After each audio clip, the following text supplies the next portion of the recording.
सालासर बना राजस्थान की राजनीति का दूसरा केंद्र। सीएम अशोक गहलोत के बाद हनुमान बालाजी की शरण। सालासर बालाजी किस राजनीतिक दल का करेंगे बेड़ा पार। सालासर बालाजी के दर्शन के बहाने हिंदू मतदाताओं को लुभाने का प्लान। राजस्थान की राजनीति में अब हर रंग दिखने लगे हैं। जैसे जैसे चुनाव पास आ रहे हैं वैसे वैसे ही राजस्थान की राजनीति तेज हो चली है। राजस्थान में इन दिनों राजनीतिक पारा हाई है। जहां एक ओर दिल्ली में कांग्रेस और भाजपा ने उम्मीदवारों पर अपना मंथन तेज कर दिया है, तो वहीं दूसरी ओर चुनाव प्रचार अभियान को भी अब राजनीतिक दल धार देते हुए नजर आ रहे हैं। कांग्रेस भाजपा जहां एक ओर जयपुर में बड़ी सभा का शक्ति प्रदर्शन कर रही है, तो वहीं दूसरी ओर प्रदेश के बड़े नेता देव दर्शन कर हिंदू वोटों को अपने पक्ष में करने में जुटे हुए हैं। राजस्थान की राजनीति में इससे 3 केंद्र बने हुए, एक दिल्ली जहां लगातार नेता अपनी टिकट की दावेदारी को पक्का करने के लिए गुणाभाग कर रहे हैं, दूसरी जयपुर जहां पार्टियों का मंथन जारी है। इसी के साथ चूरू का सालासर भी इन दिनों राजनीति का मुख्य केंद्र बना हुआ है। यहाँ पर लगातार राजनीति में सुरमा आ रहे हैं। चूरू के सालासर में भी इन दिनों चुनावी तपिश महसूस की जा सकती है। इसे हम यूं भी कह सकते हैं कि सालासर इन दिनों राजनेताओं का अड्डा बना हुआ है, जहां 27 सितंबर को मुख्यमंत्री अशोक गहलोत ने सालासर बालाजी के दर्शन कर राजस्थान में फिर से वापसी का आशीर्वाद मांगा, तो वहीं 28 सितंबर को हनुमान बेनीवाल बालाजी की शरण में आ गए और सालासर से ही आरएलपी सुप्रीमो हनुमान बेनीवाल ने अपनी पार्टी राष्ट्रीय लोकतांत्रिक पार्टी के चुनावी अभियान की शुरुआत सत्ता संकल्प यात्रा से शुरू की। इससे पहले पूर्व मुख्यमंत्री वसुंधरा राजे ने भी चूरू के सालासर में अपना जन्मदिन मनाकर बड़ा राजनीतिक संदेश दिया था और राजे के जन्मदिन पर हुई बड़ी जनसभा को शक्ति प्रदर्शन के रूप में भी देखा गया था। बालाजी की शरण में आए हनुमान। राजस्थान में व्यवस्था सत्ता परिवर्तन को लेकर संकल्प यात्रा निकालकर आरएलपी सुप्रीमो हनुमान बेनीवाल ने चूरू जिले के सिद्धपीठ सालासर बालाजी धाम में हुंकार भरी। सालासर की धरा पर पहुंचने पर सबसे पहले बेनीवाल ने बालाजी मंदिर पहुंचकर पूजा अर्चना करके बालाजी के दरबार में शीश नवाया व देश प्रदेश में खुशहाली की कामना की। इस अवसर पर आरएलपी सुप्रीमो बेनीवाल ने उपस्थित लोगों को संबोधित करते हुए कांग्रेस सरकार व भाजपा पर जमकर प्रहार किया। बेनीवाल ने जहां शेखावटी के वीरों को नमन करते हुए बालाजी के जयकारे लगाते हुए भाषण की शुरुआत की, वहीं उन्होंने कहा कि राजस्थान का मान व सम्मान बचाने व युवाओं को रोजगार प्रदान करना मेरी प्राथमिकता रहेगी। बेनीवाल ने कांग्रेस की गहलोत सरकार को पेपर लीक मामले में सरकार को घेरते हुए कहा कि सरकार मिली हुई है व मामले में दोषी व्यक्तियों को बचाया जा रहा है। बेनीवाल ने कहा कि प्रदेश में अपराध चरम पर है, महिलाओं व दलितों पर अत्याचार रोकने में सरकार नाकामयाब रही है। बेनीवाल से एक दिन पहले सीएम गहलोत ने लिया सालासर बालाजी का आशीर्वाद। राजस्थान में फिर से सत्ता वापसी को लेकर सीएम अशोक गहलोत भी हनुमान जी के शरण में आए। मुख्यमंत्री गहलोत ने 27 सितंबर को चूरू जिले के सिद्धपीठ सालासर बालाजी धाम के दौरे पर रहे। मुख्यमंत्री अशोक गहलोत ने खाटू श्याम से सीधे हेलीकॉप्टर से सालासर पहुंचे, जहां पर उन्होंने बालाजी के दरबार में पूजा अर्चना कर देश व प्रदेश में खुशहाली की कामना की। हालांकि सीएम अशोक गहलोत का सालासर दौरा महज 20 मिनट का रहा। सीएम अशोक गहलोत बिना किसी से मिले सीधे मंदिर परिसर पहुंचे और बालाजी महाराज के दर्शन किए। इससे पहले सीएम अशोक गहलोत कई मौकों पर सालासर बालाजी मंदिर में आ चुके हैं। अब क्योंकि चुनाव सर पर है, ऐसे में सीएम अशोक गहलोत का सालासर बालाजी मंदिर में आना कई मायनों में महत्वपूर्ण है। राजनीतिक पंडित इसके कई अर्थ निकाल रहे हैं। राजनीतिक विशेषज्ञों की माने तो सीएम अशोक गहलोत के दौरे से इशारा मिलता है कि अब राजस्थान में कांग्रेस शुरुआत से ही बजरंगबली का आशीर्वाद चाहती है। सालासर को इसलिए चुना गया है क्योंकि पिछले साल सालासर बालाजी का गेट गिरा दिया गया था। इसे लेकर भाजपा ने सरकार की खूब आलोचना की थी। अब कांग्रेस सालासर बालाजी के बहाने प्रदेश की जनता को सकारात्मक संदेश देना चाहती है। हाल ही में भी भाजपा द्वारा निकाली गई परिवर्तन यात्रा में सालासर गेट का दरवाजा गिर जाने का मामला उठा रही थी। विशेष रूप से नेता प्रतिपक्ष राजेंद्र राठौड़ इस मामले को लेकर कांग्रेस पर हमलावर थे। अपनी हर सभा में नेता प्रतिपक्ष राजेंद्र राठौड़ कांग्रेस को हिंदू विरोधी बता रहे हैं और कांग्रेस के ऊपर हिंदुओं के धार्मिक कार्यक्रमों में आ रहे हैं। देखो, भारतीय जनता पार्टी सनातन धर्म के प्रति जो हमेशा आस्था रखने वाली पार्टी है और जितने भी कार्यक्रम, शुभ कार्यक्रम होते हैं वो धार्मिक स्थानों से होते रहे हैं। पहले भी हमारे जो कार्यक्रम हुए वो 4 भुजा धाम से होते रहे। इस साल का भी चुनावी कार्यक्रम हुआ, 4 जगह किया। गोगामड़ी धाम से शुरू किया, दूसरा जो है गिरिराज महाराज को याद किया, उधर बाबा रामदेव को याद किया। तो भारतीय जनता पार्टी का जो संस्कृति है वो थोड़ी इस तरीके की है कि सबको साथ रखो और अपने धर्म का सम्मान रखो। हाँ, ये कह सकते हैं कांग्रेस में जरूर कुछ ढकोसला है।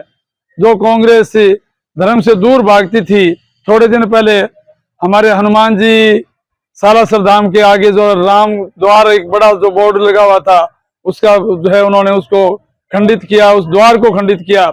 और अब जो चुनावी दौर आया तो वो भी सालासर की और धामरे बाजे बाबा को याद कर रहे हैं। तो मैं कहना चाहूंगा कि कुछ लोग केवल चुनाव में ही धार्मिक स्थलों याद करते हैं, भारतीय जनता पार्टी के जनमानस में आस्था है। विधानसभा पर आरएलपी जो है पूरे राजस्थान में ये सत्ता संकल्प की यात्रा लेकर जाएगी। देखिए, वैसे तो पिछले 25 साल से लगातार लड़ाई लड़ रहे हैं। 200 विधानसभा क्षेत्र में करीब मैं गया हूँ 160 क्षेत्र पे, और 33 जो जिले थे पहले अपने तो बढ़ के 50 हो गए। तो करीब ऐसा कोई जिला मुख्यालय नहीं जहाँ मैंने आंदोलन नहीं किया। और पिछले 15 साल से हमेशा किसान कर्ज माफी, टोल मुक्त राजस्थान, बढ़ते अपराध, मजबूत सशक्त लोग, बेरोजगारी, रोजगार, इनके लिए हमारी लड़ाई जारी है। और आरएलपी गठन हमने इसी के लिए किया। ये सत्ता संकल्प जो यात्रा की शुरुआत हमने सालासर से करी, सत्ता संकल्प व्यवस्था परिवर्तन जो करना चाहते हैं कांग्रेस बीजेपी के कुशासन की जो देन है राजस्थान के अंदर, जो बढ़ता अपराध है, जो बेपूर्ण हालात, जो पेपर लीक की घटना है, जो महिला अत्याचार की घटना है, माफिया का आतंक, तो सत्ता का संकल्प हम ले रहे हैं। सत्ता प्राप्त करेंगे और व्यवस्था को बदलेंगे। सालासर से हमने शुरुआत करी है और अभी आज इसका नया जो रूट है वो हम तय करेंगे। आज चूँकि श्राद्ध कल से लग रहा है, तो शुरुआत आज हमने करी सालासर की मजबूत इलाके से, शेखावाटी की धरती से। 10 सालासर बालाजी का बहुत बड़ा कलयुग में पर्चा है, पूरे देश से लोग आते हैं और हमने आशीर्वाद भी लिया बालाजी महाराज का। और यहाँ से शुरुआत हमने करी बहुत ज़बरदस्त तरीके से, जोश यहाँ के किसान जवानों में था। अब हमारी यात्रा धीरे धीरे राजस्थान के प्रत्येक विधानसभा क्षेत्र में जाएगी। पहले मारवाड़, शेखावाटी, अजमेर के बाद पूरी राजस्थान होती यात्रा निकलेगी।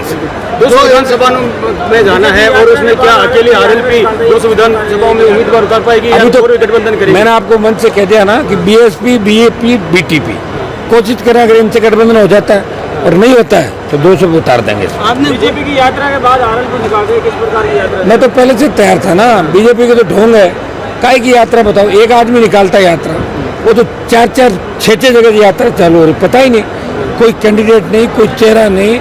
बार बार हर 4 दिन बाद मोदी को यहाँ बुलाते हैं, क्या संदेश? और बीजेपी कहाँ विपक्ष की भूमिका निभा पाई राजस्थान के अंदर? बताएं मुझे, एक भी आंदोलन, कामयाब आंदोलन भारतीय जनता पार्टी नहीं कर पाई राजस्थान। मिलाजुली का खेल है। और कांग्रेस का जो कुशासन है, जिस तरह का भ्रष्टाचार कांग्रेस का आए दिन जो खुल रहा है, उससे लोग कांग्रेस बीजेपी से त्रस्त है। ये नया विकल्प राजस्थान में चाहते हैं और आरएलपी ने नया विकल्प राजस्थान के जनता को दिया। आरोप जो ज्योति मिर्धा भी लगाती है आप पर, हरीश चौधरी भी कांग्रेस वो क्योंकि सारे चुनाव हार रहे हैं ना, अभी भी हार रहे हैं। पिछली बार तो मेरे हाथाजोड़ी करके मैंने आपको बताया ना 20 जो जीते, उसमें हरीश भी था, जो रात को आके हाथाजोड़ी करके तरीके जीत गया। बालाजी का गोटा भी वो गोटा ये था कि एक तरफ बीजेपी को गोटे से और दूसरी तरफ कांग्रेस को, दोनों तरफ से। ये थे आरएलपी सुप्रीमो हनुमान जी बेनीवाल। वो तो है ही नहीं, यहाँ की है ही नहीं, जबरदस्ती क्यों? माननीय मुख्यमंत्री जी ने 5 साल से जिस प्रकार एक राजनेता बन के, एक अभिभावक बन के अपने राजस्थान की 7 करोड़ जनता का जिस प्रकार प्यार और स्नेह पाया है, उसी क्रम को आगे बढ़ाते हुए जब राजस्थान में विधानसभा के चुनाव है और महावीर जब नाम सुनाए भूत पिशाच निकट नहीं आए हुए, इसी पंक्ति को सार्थक करते हुए जब बालाजी महाराज जो शक्ति के प्रतीक है और सालासर बालाजी धाम की पूरे भारत में जो मान्यता है, बालाजी महाराज के दर्शन करके और उनका आशीर्वाद लेके अपने राजस्थान की जनता के कल्याण के लिए एक बार फिर वो चुनावी समर में कूद रहे हैं। इसी कारण माननीय मुख्यमंत्री जी सालासर भी आए और अनेक जो देवी देवता, लोक देवता राजस्थान में हैं, उन सब का आशीर्वाद लेके एक बार फिर हम राजस्थान में रिवाज बदलने जा रहे हैं और वापस राजस्थान में कांग्रेस की सरकार रिपीट हो रही है। इसी कड़ी में माननीय मुख्यमंत्री जी का सालासर आने का जो प्रोग्राम था वो आशीर्वाद लेने का प्रोग्राम था और इस को राजनीतिक दृष्टि से न देखते हुए इसको मानव कल्याण, अपने प्रदेश की खुशहाली की जो प्रार्थना है वो ईश्वर से, बालाजी महाराज से आशीर्वाद स्वरूप लेने माननीय मुख्यमंत्री जी सालासर पधारे और उनका बालाजी के दर्शन किए और बालाजी का आशीर्वाद लिया। यात्रा की शुरुआत से करके एक संदेश दिया कि राष्ट्रीय लोकतांत्रिक पार्टी शेखावाटी गांधी जी हमारे बैठे गांधी सेकंड नंबर से 50,000 वोट थे मगर से लेकर शुरुआत से जो आखिरी चुनाव था चुनाव 43,000 से ज्यादा वोट लेके साबित कर गया राष्ट्रीय लोकतांत्रिक पार्टी के वोटों के अंदर जबरदस्त परिवर्तन हुई है। हर घर, हर जाति, हर समाज हर व्यक्ति को अपना भविष्य देख रहा है, हर व्यक्ति को दूसरी पार्टी मानता है, हर व्यक्ति के नेताओं को अपने परिवार के सदस्य मानता है।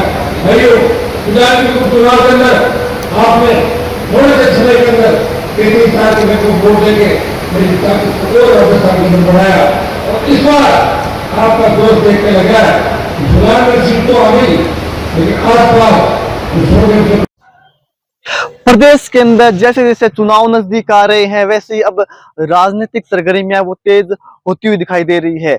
जयपुर के अंदर जहां भाजपा और कांग्रेस के राष्ट्रीय नेता चुनावी मंथन कर रहे हैं, चुनावी दौरे कर रहे हैं, चुनावी जनसभा कर रहे हैं, तो वहीं राजनीति का एक दूसरा केंद्र है वो इन दिनों सालासर बना हुआ है। यहाँ पर भी लगातार बड़े राजनेता आकर अपनी पार्टी को जिताने की मनोकामनाएं मांग रहे हैं। 27 सितंबर को जहां मुख्यमंत्री अशोक गहलोत आए और देश प्रदेश की खुशहाली की कामना की, इसके साथ ही उन्होंने अपने चुनावी अभियान की शुरुआत भी की।